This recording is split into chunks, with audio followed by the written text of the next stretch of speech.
Today is 18th June 2024, a very momentous day in Goa's historic liberation movement. Historic because though India attained its freedom in 1947, it took us another almost 20 years to get ours, and hence the fight that the Goans fought against the Portuguese was something quite different from the fight that the British had to face from Indians. So on this day, to mark and to commemorate this day, we have organized a talk by our resource person, Shri Kikesh Priyesh Raghavan. I shall introduce him to you before we begin our event. Shri Kikesh Priyesh Raghavan is currently working as a faculty in the Department of Arts, Pillai College of Arts, Science and Commerce, Rasaini District, Raigad, Maharashtra. With over 16 years of experience, he has a deep interest in history, geography, English, literature, law and political science. He has a bachelor's degree and a master's degree in English literature as well as history. In fact, he was a gold medalist in his master's in English. He is also a law graduate. Currently, he is pursuing his doctoral degree in history on the topic History of the Indian Navy in the Western Indian Ocean from 1961 to 1999 from the University of Mumbai. His hobbies include reading, writing, drawing, singing, traveling, chess, and collecting coins. He is a numismatist by hobby. I request all of you to welcome him with a big round of applause.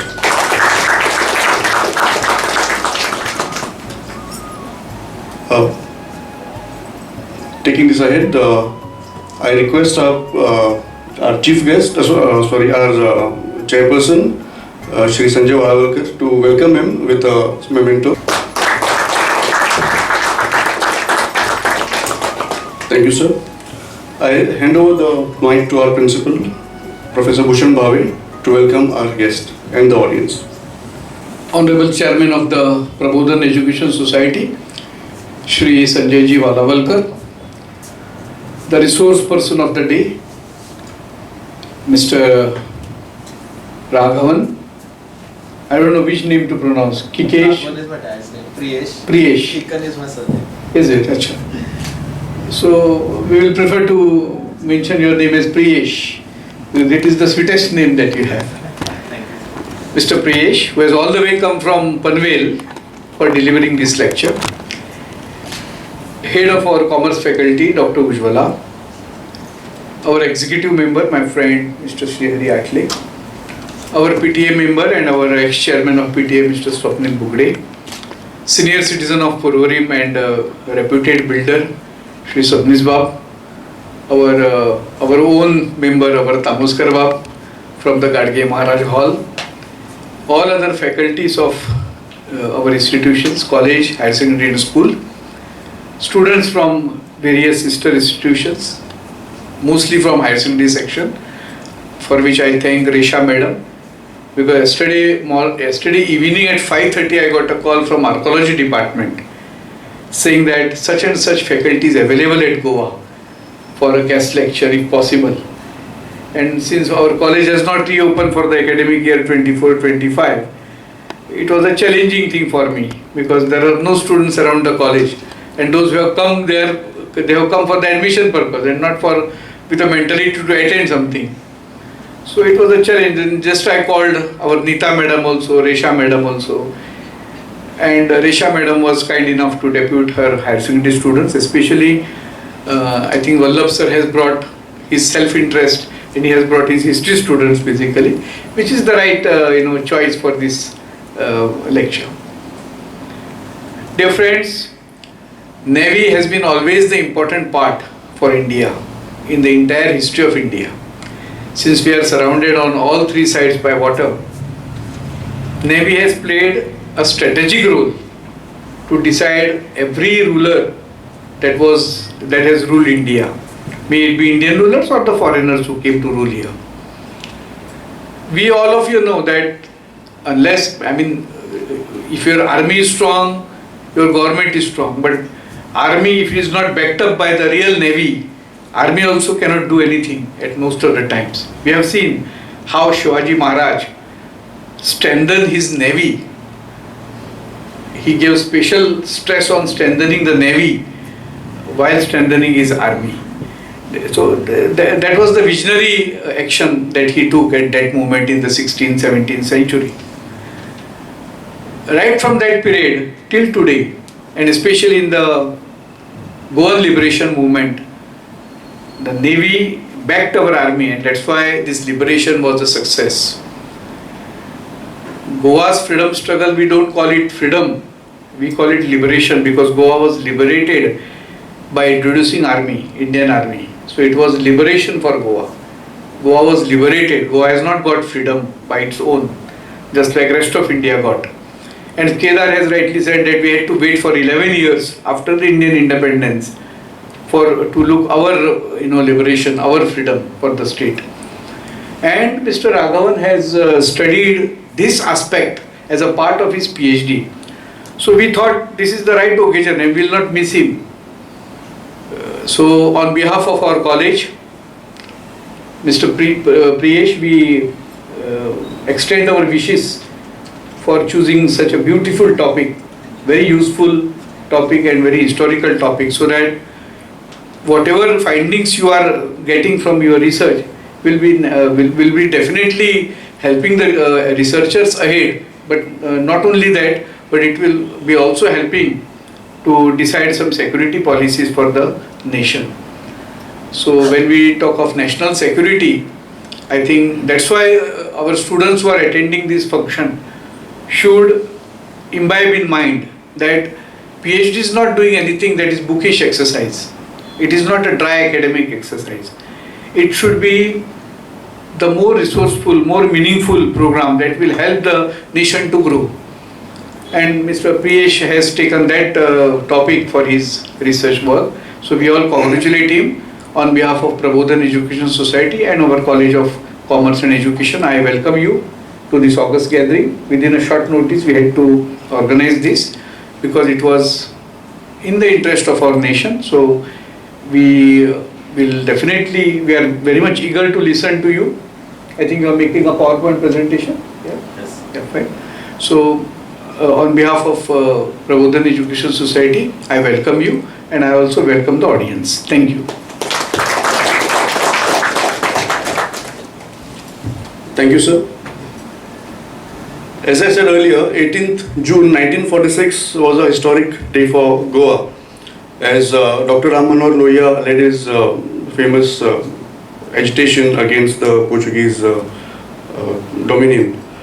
The same year, 1946, is also very historic for India, because it was in 1946, in what is termed as the Royal Indian Mutiny, or the mutiny of the Indian sailors against the British, was what many historians believe was one of the reasons why the British felt that they cannot keep India with them any further.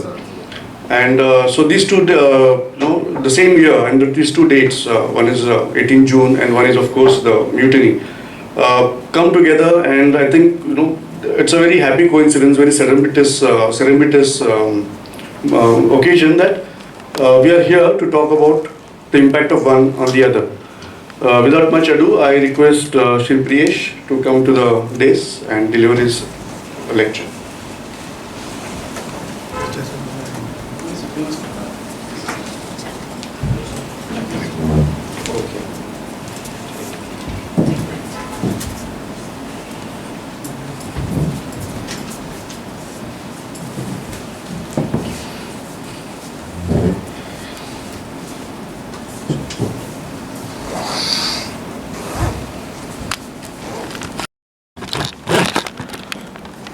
A very warm morning to all.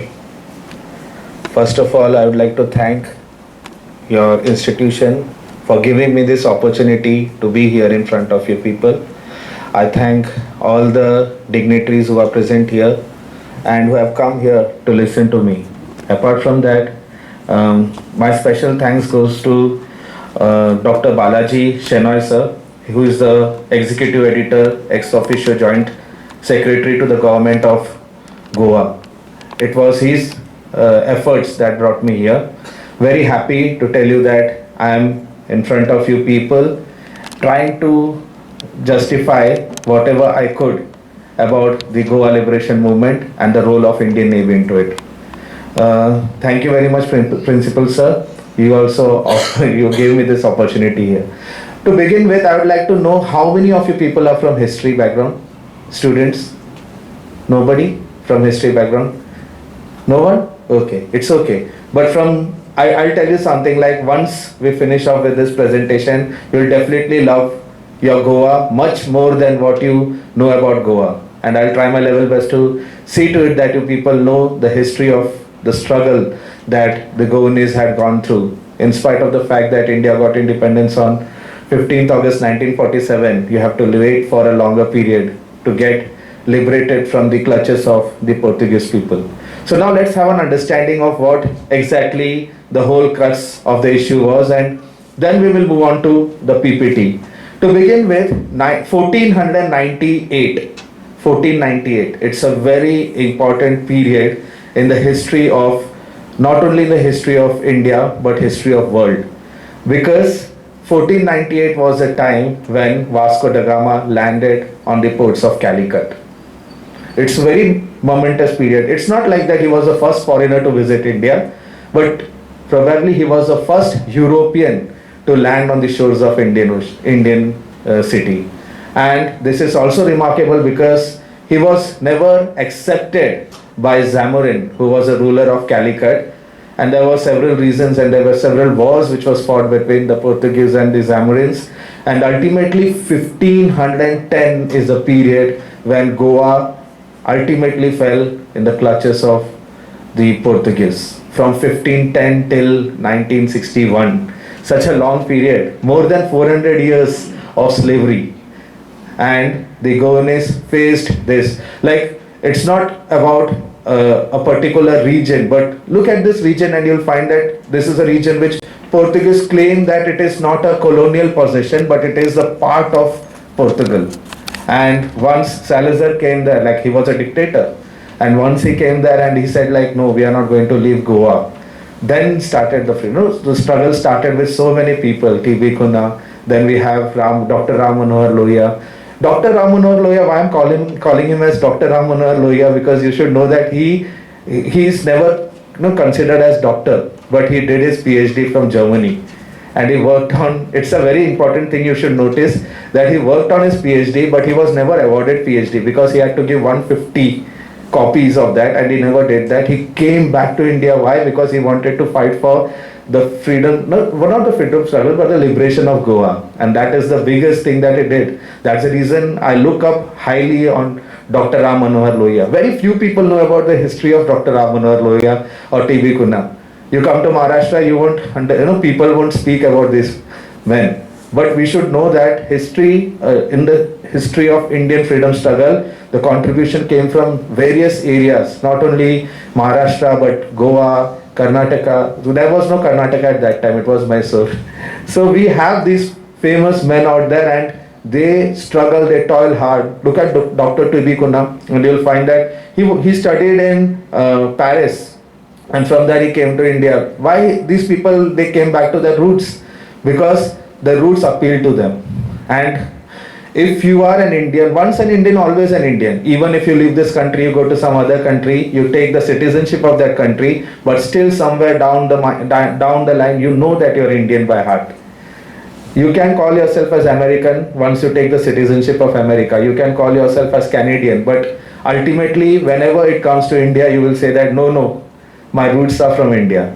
And that is the strong love for Goa that brought these people back to Goa, and we should appreciate that. So, paying obedience to these people, I would definitely like to start with my presentation. My area of interest is Indian Navy. Very few people talk about Indian Navy and the contribution of Indian Navy. So I have looked into Indian Navy as an important topic. My area has many chapters attached to it. This is the second chapter of my thesis. Okay, so when you're pursuing a PhD, you have chapters in your thesis. So this is my second chapter. I purposely took 1961, the Goa Liberation Movement, because it is very appealing to me. And the way, see what Sir rightly said, the three areas, that is Army, Navy and Air Force, they have to work in tandem to achieve the things, and without Navy, the liberation of Goa was not possible at all. And I am highlighting what are the factors that led to the Goa liberation movement and how Navy contributed to that factor.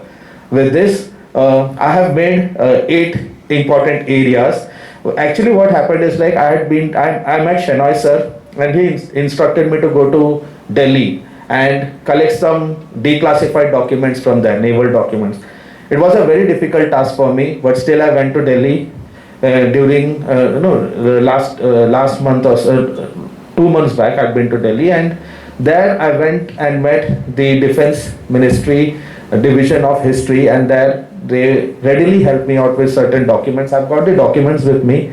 I'll be handing out certain documents to Shenoy sir so that they can have it in their archives for people who definitely wants to look into the contribution of Indian Navy. So they can definitely have that. I've photocopied it and I'm giving it to Goa archives for the same.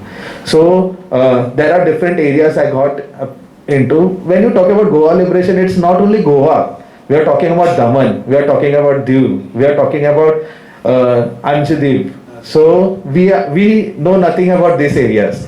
Even in Maharashtra, when you talk about Anjadiv Islands, they are saying, what is Anjadiv Islands? What is Daman and Diu? They know it, but because we have been taught in our school that Daman and Diu is a union territory of India.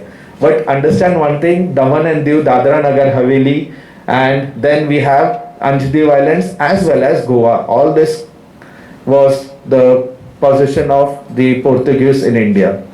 So after Britishers left India, the only two powers that had some or other handlings in India was the Portuguese and the French. The French had Chandranagar as well as what you call it as the important areas which was in the Chennai, Pondicherry area and all. They left those areas, but Portuguese was adamant on leaving that. Even Portuguese got support from America and England and many European countries, but this was a period when you'll find that Africa was also on the verge of getting their independence, and we have so many African countries standing by our side. And you know, Egypt was the country which helped us.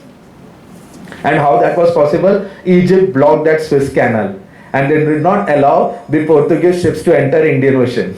This is very important. Understand one thing, Suez Canal is a very important route, a very shortcut route from Europe to India.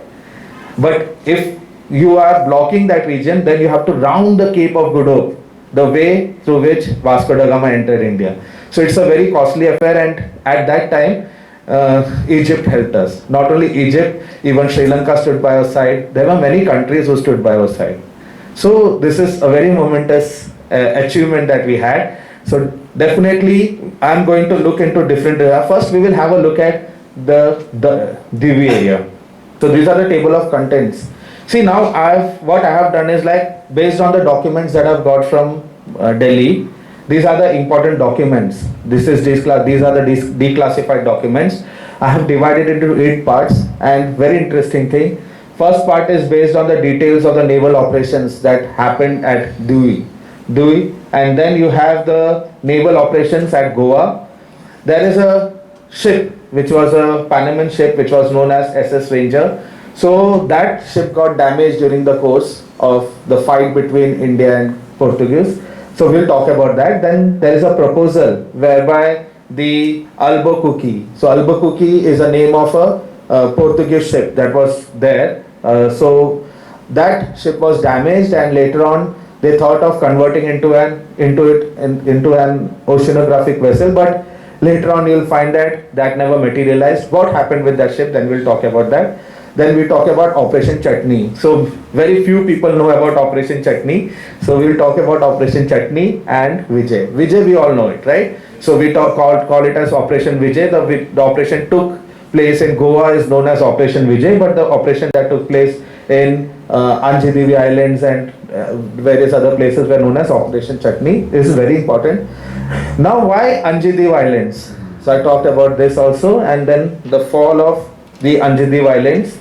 And again, we will talk about the naval commandments. Like which there are several ships that was involved in it. I've got the documents of ships also, but not here right now. I've got only two important ships, that is INS Betwa and INS Bia. So we'll talk about that ships also, the operation that they used. So who are the commanders of this operations, and we will talk about that.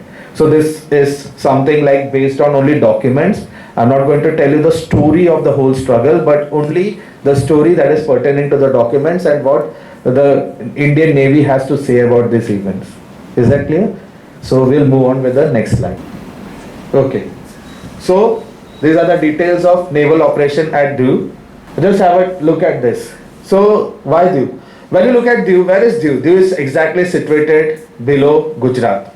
Okay. So there is Daman and there is Diu.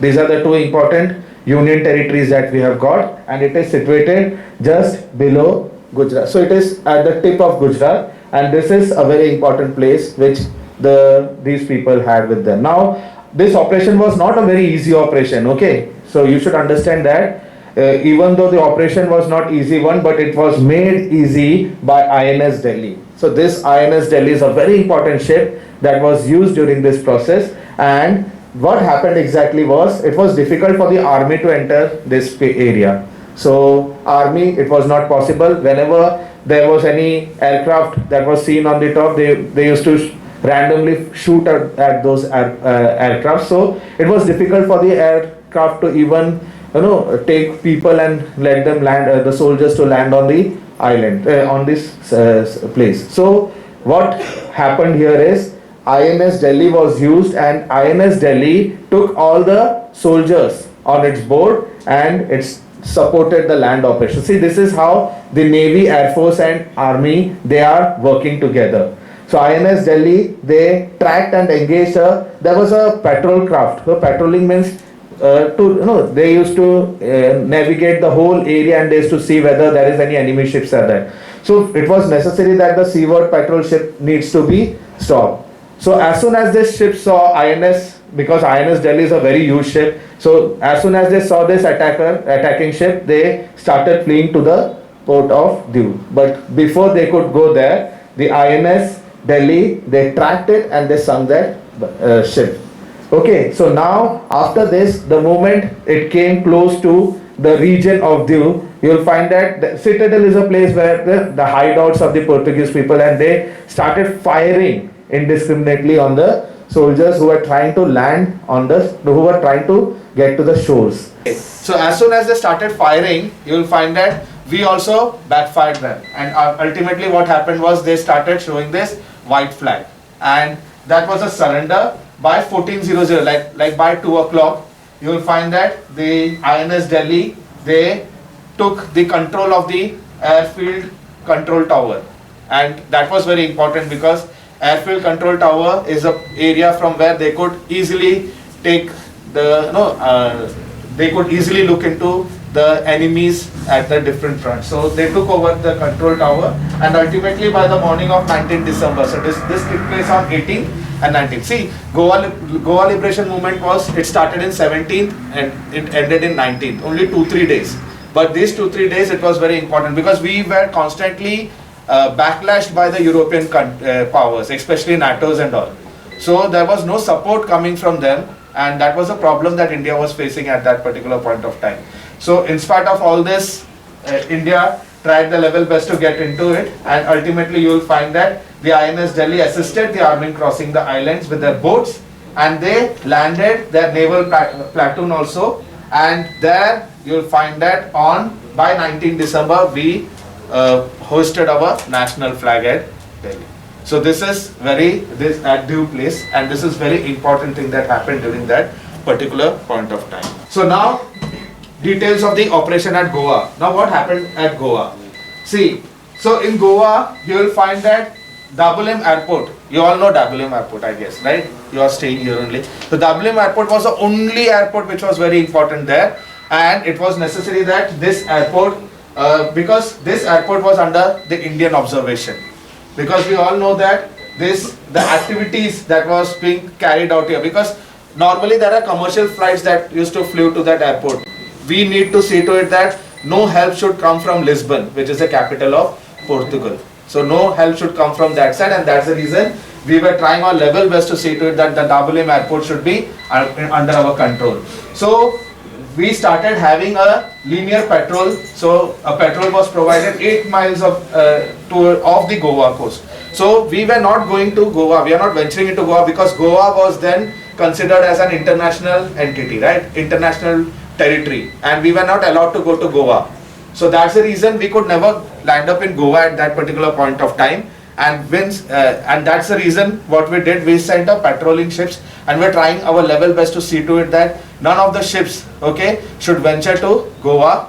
That should come from outside, and it should not be laden with arms and ammunition. So understand that thing very nicely. So here you will find that during the Operation Goa, we tried our level best to see to it that that should be stopped from coming in. So which were the two ships that was sent here? That was INS Betwa and INS Bias. So these are the two important ships that was sent at that particular point of time to Goa, and we tried our level best to see to it that the Army, Navy and Air Force, they come together and they start working in this operation. So initially it was just trying to see to it that the Goa liberation should be carried out, but then government, the parliament sent an order that not only Goa but we have to liberate Daman, Diu as well as Anjadi Islands. So everything came under this, and this operation became a very serious operation because now we never wanted the Portuguese to stay back in India. We wanted all the Portuguese to get out of India and give this area back to India because it logically it belongs to India, right? Where is Portugal? In Europe. And where is Goa? It is a part of the larger mass territory of India. So we wanted them out of Goa and other areas also.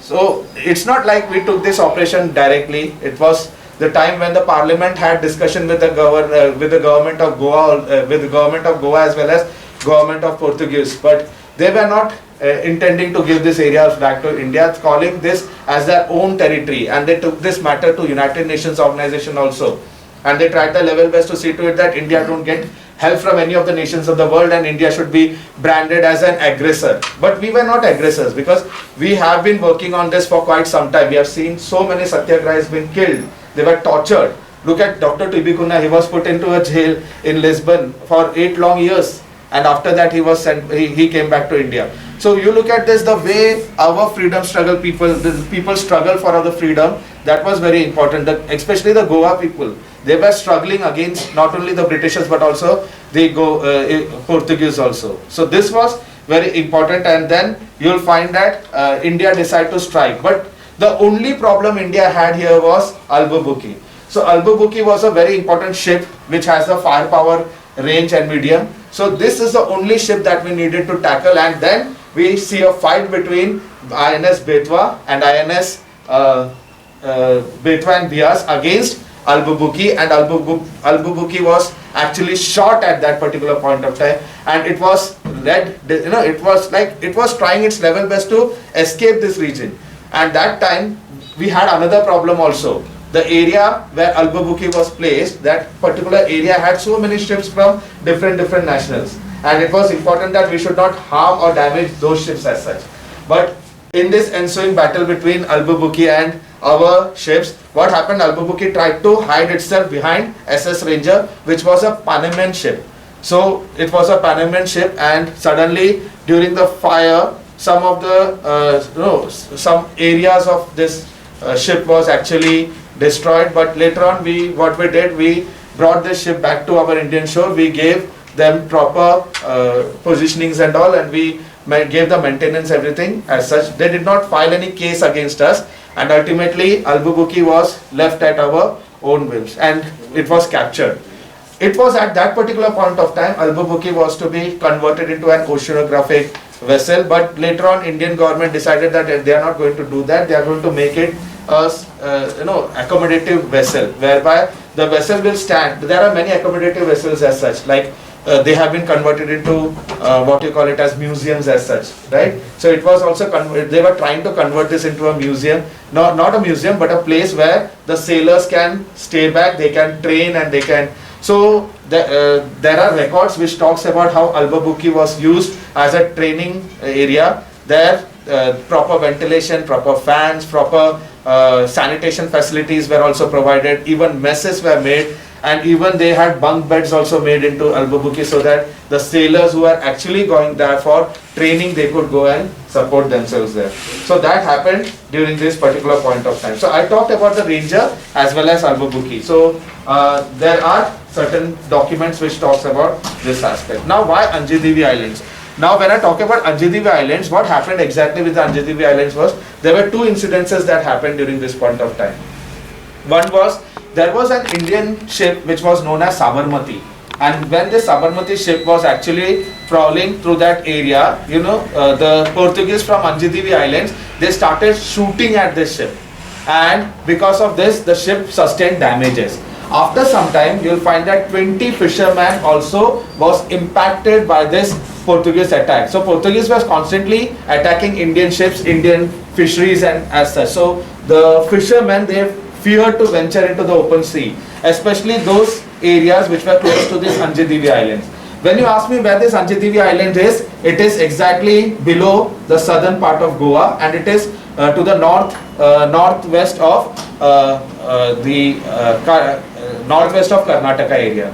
So Karwa area. So this particular region is so important for us, because if you want a full-fledged action in Goa through Navy, then you should definitely have Anjedevi Islands at your end. So because of all these incidences, what India did was, India tried her level best to see to it that whether Anjedevi Island is a part of Portuguese possession or not, lawfully.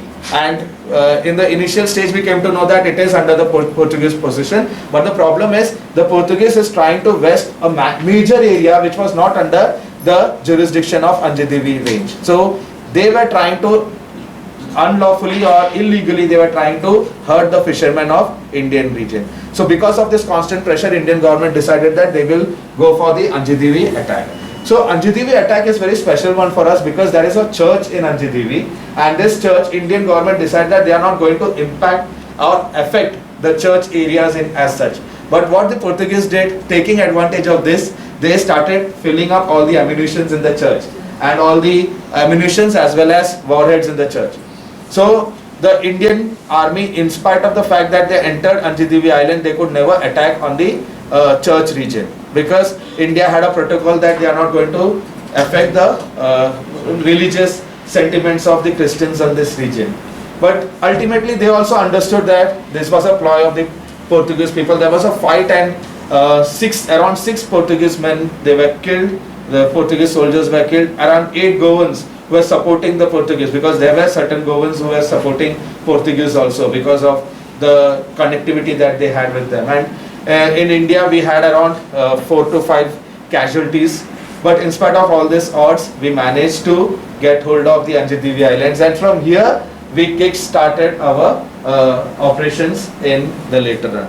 So this is how you'll find that the operation took place in Anjedevi Islands. So this is the Ranger. See, you can see this was a 4.5-inch shell that came from INS Betwa, which accidentally hit. We did not do it purposely. It happened accidentally, and later on you will find that no other ships were suffered damages during this engagement, and no claims were made by the ship owners or agents for the damages, because we all know that we never did it purposely. So we have a proposal. See, this is the proposal. So what they did was, they made it a static accommodation harbor training vessels for junior sailors. So these are the things that the committee decide that they are going to have at least 2 classrooms for instructional purposes, visual signaling and light signaling equipments. So it is all written in these records. I can show you the records here. So there are different records I have got here. Definitely, these are the interesting ones. See, this is a document on INS Kukri. So this is a document on INS Kukri, how it was made, how it was stationed, and how it actually worked out. INS Kukri has a very important history, because in 1971 war we lost it. We lost it in 1971. Submarine. Yeah, it was a submarine. It was a submarine, and very important submarine. So this is INS Kukri, and this is INS Betwa. So INS Betwa, INS Bias also is there, but INS Betwa and Kukri, these are the 2 important. And I've got these records with me. So these are the dockyard activities that took place during the naval operation in Vijay. Then we have the report on Operation Vijay. So we have all the personals who are involved in Operation Vijay, their names also in this. So this is a very important document, because when you are into, as said rightly, sir rightly told you people that research is not about armchair critiquing or sitting back and relaxing and looking into the books and writing down what you have. It is all about researching. We are going back to the lanes and you're trying to understand what exactly these things have. So you need to have some primary sources. So these are the primary sources I have collected. This is the Operation Goa proposals and the amendments that was made during the period. This is the old map of Goa that is there in the record file. This is the old map of Goa. This you will not find anywhere. Then this is how the movement of the army took place during the Goa Liberation movement. I have been to Mumbai archives also, and I got hold of some of the newspapers which took 18th and 19th December Times of India, 18th-19th December Indian Express. So I have cuttings and records of those also. See, this is Anjidevi Islands. So this is a record, I got it from their file, and then so these are the Anjidevi Islands. I want you people to just have a look at some of the photos. See, this is the Navy Army planning operation. Then you have the naval front. See, these are the navies who are preparing themselves for the fight. Okay. Then see, this is how we have attacked Albuquerque and the sinking of the drop. Later on, Albuquerque was got back to India, and around 1965 we actually sold it for 7.51 lakhs. At that time, 7.51 lakhs in 1965.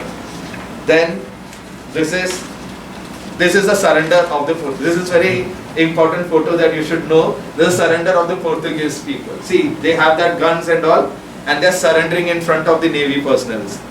So this is how they have surrendered. This is the final surrender of the Goa, of the Portuguese army. So this is the important records how Anjidevi Islands was actually captured. Everything written here, and it is documented by the Goa this Indian Navy. So these are the documents. It is original documents which I have got, and then you have the Anjidevi Islands and the Goa operation. This is Operation Chutney. So how the Operation Chutney took place.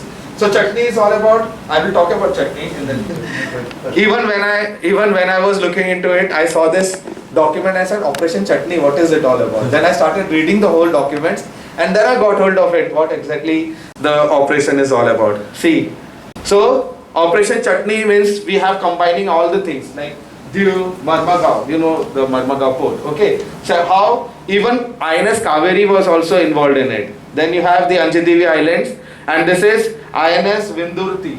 Vindurti is a place, it's a base, INS base, from where the ship Trishul was prepared. So INS Trishul was also involved in it, and this is how the landing happened. This is the first wave, okay. So first wave that landed there, and then we have the second wave that happened through INS Mysore, and then suddenly they started surrendering, because see, Portuguese had no manpower as such to face Indian onslaught, because India had its own army, navy and air force, plus we have the CPI, that is the Communist Party of India, we have RSS, Rashtriya Swayam Sevak Sangh, all these people, as well as the Warli people also. So we have so many people involving in it, and they were trying their level best to liberate that area. This is very important, because each and every one day it was there in the heart that Goa should be a part of India, not a part of Portuguese. So Portuguese tried their level best to see to it that they gave them the Portuguese citizenship and all, but that will not materialize, because ultimately we all know that where the heart of the Goan is actually beaten. Okay, so this is Anjidevi Island. See, it's a very small island, but it is very strategically located island. So it is this Anjidevi Islands for you. See, so these are the provocative incidents that happened. The Sabarmati Indian steamship was actually attacked. It injured the chief engineer, Mr. Penha. Later on, 20 Indian fishing boats were also attacked. Then Indian naval response came in. We sent INS, this frigate Kripan, as well as destroyer Rajput. So Rajput was also there. Then Operation Chutney began. It began with the patrolling of the 8 miles off the Goan coast. I told you why. and then there was no, it was to respond to any aggression that comes from their side. So naval strategy formulation was made on 30th November. You will find that the naval headquarters, they centralized the control, saying that all these things, all this region should come together and we are going for a final kill against the Portuguese. So the fall of the Anjidi Islands. So this is how the fall took place. So these are the ships that was involved. See, Betwa, Bias, Trishul, then we have Vikrant also entering into it. Then INS Delhi, Kukri, Kutar, Kripan, as well as Rajputs. All the ships documents I have got with me. Every ships I have got. I haven't got this because there are different documents pertaining to all these ships and how they worked it out. So this is how they did it, right?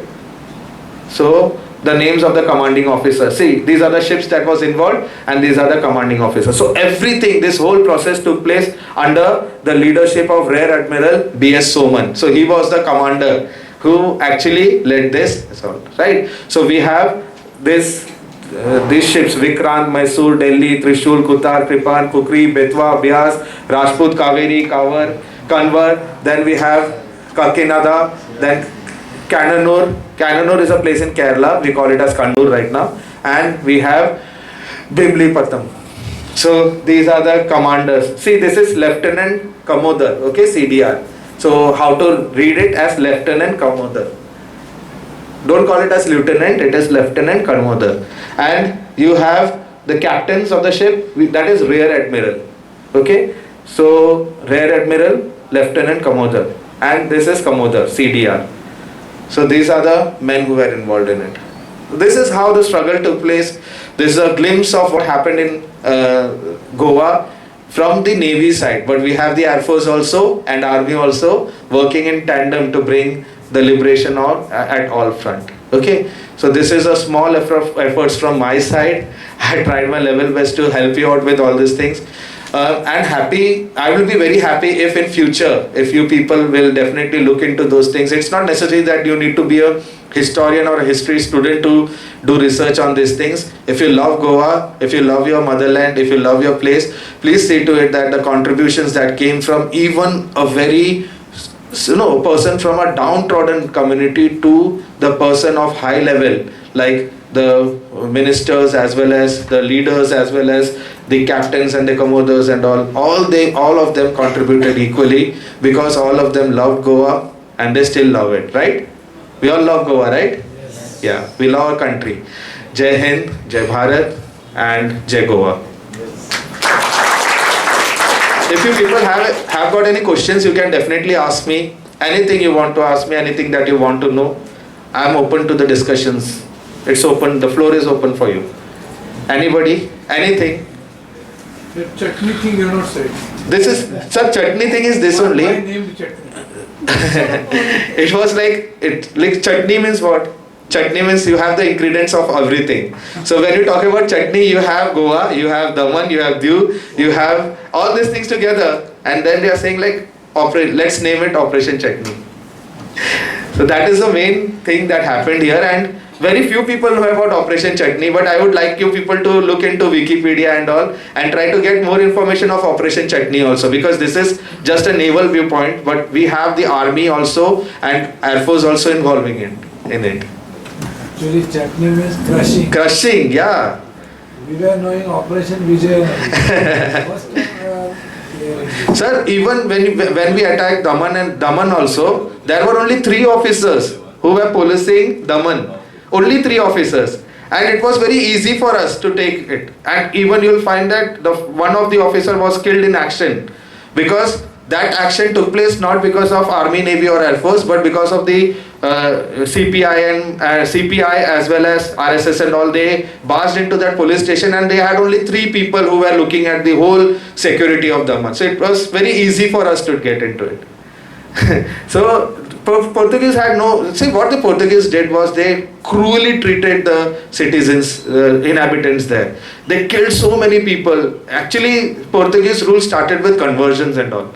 So when you talk about the conversion, the forced conversions and the way they built churches and all, so they were much harsher than the Britishers. We cannot compare them with Britishers because Britishers to some extent they were looking into the administrative structure of India as such. They were not bothered about administrative structure. The only thing is they wanted the territory and they wanted they wanted to reap the benefits out of that territory. That's it. They never thought about the people out there. So that is very sad. And that's the reason why people see there were so many satyagrahis whose legs were broken down. They had to face a kind of torture which it's about it's way away from our imagination. So understand these things. The liberation that you people got and the air in which you people are now breathing, the air which you are breathing, it has come through a very great cost. And that cost is which you cannot pay by money. The only way you can do it by paying homage to those people who are involved in it. This day is very important for us. It is not a day where you stand and sing the national anthem and just get off. It is a day when you remember the contributions of those people and you take that contribution in your heart and you work it out ceaselessly and make your state proud. Because make your state proud and let people know that what kind of caliber the Goans have with them, and what kind of contribution that the Goans can give for the overall development of the nation. That is very important. And once you do that, once you contribute at individual level, only then you will find that the sacrifices of so many people, you will say that it was never gone in vain. It was because of them, you people are there. Right? So anything else that you want to share and you want to ask me?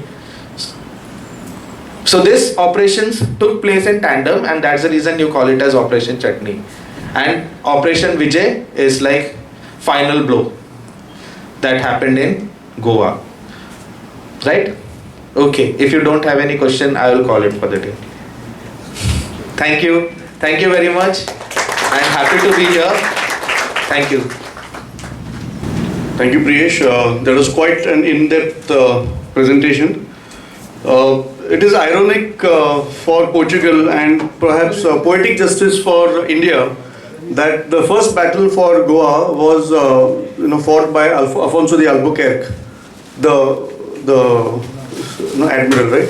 And the last battle, Afonso de Albuquerque was beaten. The guy who came first, the very last memory of that person is him being kicked out of India.